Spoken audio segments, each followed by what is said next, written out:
High above the Indian Ocean, the passengers stared out the windows in horror, barely believing their eyes. The night sky was illuminated by the flames engulfing the aircraft's engines. Suddenly, the airplane jerked violently, the frame groaning under the strain as a deafening metallic grinding noise filled the cabin. The passengers gripped their armrests, their knuckles turning white. The plane shuddered, and then an eerie silence descended. In the cockpit, alarms blared. All 4 engines had failed.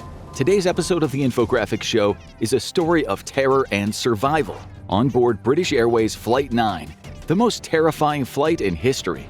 On the evening of June 24, 1982, British Airways Flight 9 departed the airport in Kuala Lumpur just before 8 p.m. local time, about 30 minutes behind schedule. Most of the 248 passengers have been aboard since London, joined by 15 crew members. A fresh flight crew comes aboard in Kuala Lumpur, consisting of Captain Eric Moody, Senior First Officer Roger Greaves, and Senior Engineer Officer Barry Townley Freeman.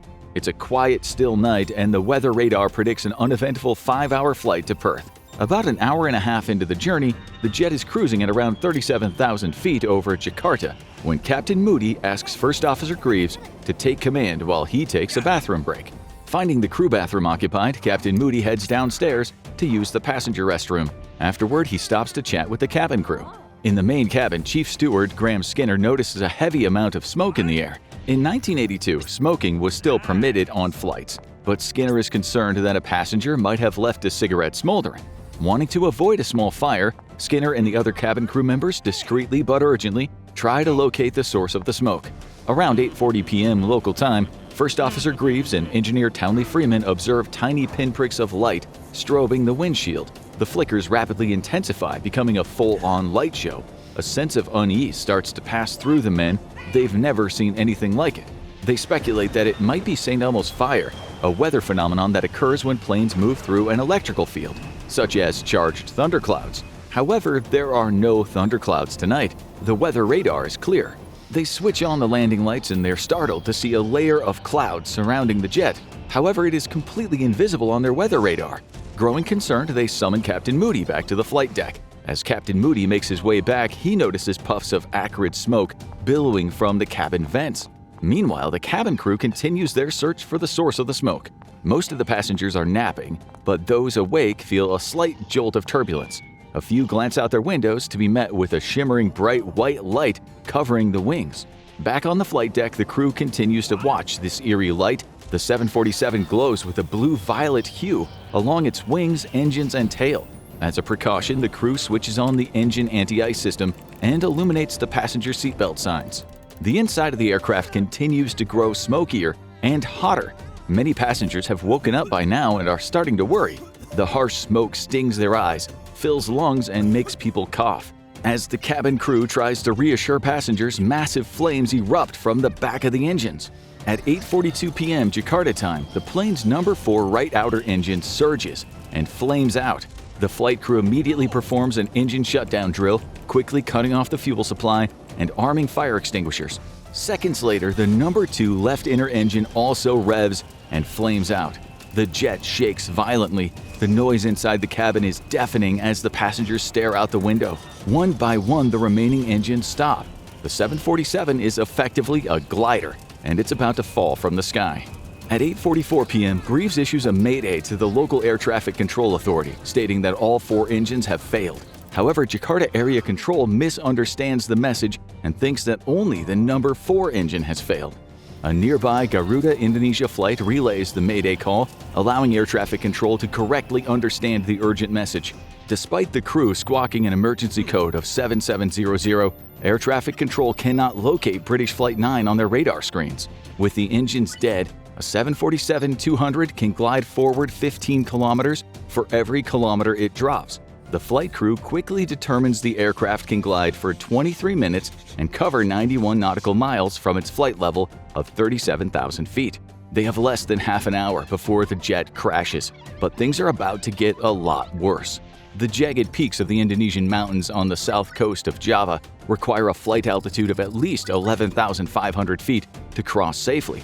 The crew decides that if the aircraft cannot maintain altitude, by the time they reach 12,000 feet, they will have no option but to turn back to the sea and attempt a landing in the Indian Ocean.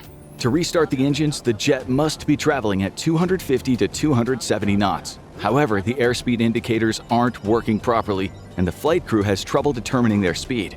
Captain Moody repeats a set of maneuvers, hoping that they can reach a viable speed for a restart. He turns off the autopilot, then gently pulls the nose of the jet up to reduce speed before angling it back down to accelerate. This alternately slows and speeds up the aircraft, but also creates a turbulent roller coaster-like motion. The crew repeats the restart drill. Normally the drill takes 3 minutes, but they shorten it and try again and again and again. Finally, Captain Moody, cool and calm, makes an announcement to the passengers. Ladies and gentlemen, this is your captain speaking. We have a small problem. All 4 engines have stopped. We're doing our damnedest to get them going again. I trust you are not in too much distress. But the passengers are panicking. It's hot and smoky, the cabin lights flicker, and they're being thrown around by the plane's violent movements. People are crying, praying, pleading to stay alive. With the engines down, the plane starts losing air pressure. As the oxygen levels thin, passengers struggle to breathe. The emergency oxygen masks drop. On the flight deck, Greaves struggles with his oxygen mask. The delivery tube has detached from it. Captain Moody quickly decides to descend the jet to almost 6,000 feet per minute to reach an altitude where everyone can breathe normally. Meanwhile, many passengers, fearing for their lives, begin writing notes to their loved ones. At 13,500 feet, Captain Moody is approaching the altitude where he plans to turn the jet back toward the ocean. While the crew has guidelines for a water landing procedure, no one has ever attempted it in a Boeing 747. As the jet descends lower, the mysterious blue glow suddenly stops. The crew flick at switches, press buttons, and desperately try to restart the engines. Then a miracle happens. Number 4 engine roars back to life. At 8:56 p.m., Captain Moody uses the number 4 engine to slow the jet's rate of descent. The flight crew can hardly believe it. The passengers cheer in relief, but they aren't safe yet. One engine won't provide enough thrust to clear the mountains. Suddenly, the other engines roar to life. However, as the plane climbs to its target altitude for an emergency landing in Jakarta, the strange St. Elmo's fire effect returns. The engines begin to shake and backfire. Captain Moody eases back on the throttle, and the jet descends to 12,000 feet. The flight crew ends up shutting down engine number 2 to maintain stability.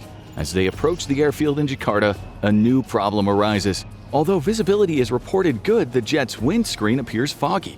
The flight crew runs the blowers and the windscreen wipers, but nothing works. The window is actually damaged, having been sandblasted and left almost opaque. Captain Moody notices a small 2-inch clear strip of undamaged glass on the edge of the windscreen. To make matters worse, not all the lights are functioning properly at the airfield.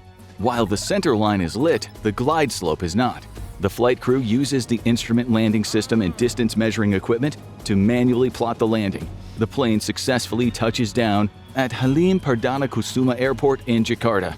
In the days that follow, an investigation reveals what happened. British Flight 9 had flown through a cloud of volcanic ash. Just after 7 p.m., Mount Galunggung, located about 110 miles southeast of Jakarta, had a major eruption. Winds pushed the massive cloud of ash southwest, directly into the flight path of British Flight 9. If the flight had departed on time, it likely would have missed the worst of the ash cloud. Instead, the jet flew straight into it, resulting in nearly 50 minutes of terror. The ash cloud was dry, meaning it wasn't detected by the weather radar, which is designed to identify moisture in clouds. As the aircraft was flying close to 500 miles an hour, the volcanic ash caused friction on its surface. This triggered the electrical phenomenon known as St. Elmo's fire. The electrification also disrupted communication, contributing to the radio issues the crew experienced.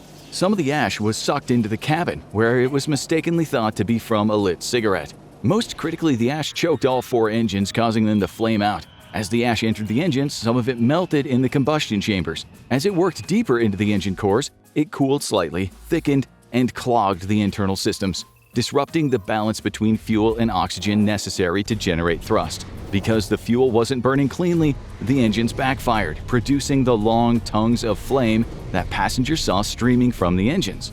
As the engines flamed out and the plane descended, the molten ash gradually cooled and began breaking off, clearing just enough to allow the engines to respond to the restart drills. Fortunately, one of the generators and the onboard batteries had enough electrical power to crank, ignite, and restart the engines. It was the calm actions of the flight crew that saved the flight. Captain Moody, First Officer Greaves, and Engineer Townley Freeman were lauded for their cool heads under pressure, and received various awards for their remarkable actions, including the Queen's Commendation for valuable service in the air. Now go watch the craziest plane crash that turned survivors into cannibals, or click on this video instead.